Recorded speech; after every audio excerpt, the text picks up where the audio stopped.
Mga kapuso, opisyal na po ang Tag-Init. Handa nyo na ang inyong payong at iba pang panangga, lalo't mas titindi pa raw ang init ngayon dahil sa El Nino. Nakatutok si Tina Panganiban Perez.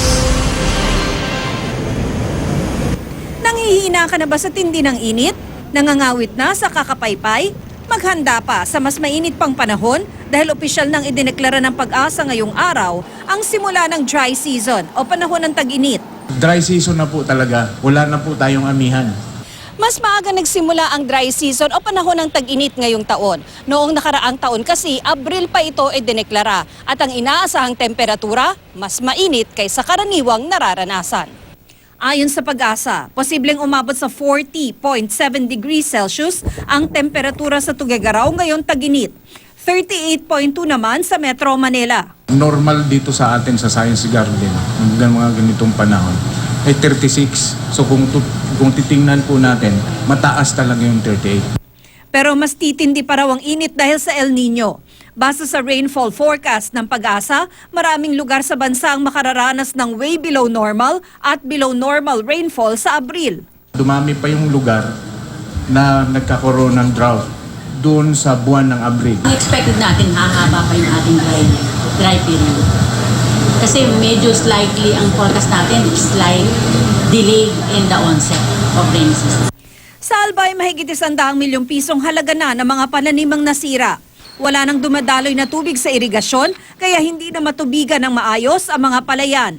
Pinakapuno niya dito po, abot. So bumaba na nung hindi na umuulan? Opo. Pinag-aaralan naman ang pagdedeklara ng state of calamity sa Aklan dahil sa El Nino.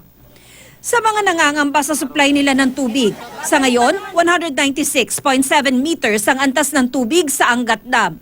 Ayon sa Pag-asa, bumababa ang antas ng tubig sa Angat Dam ng 41 centimeters kada araw.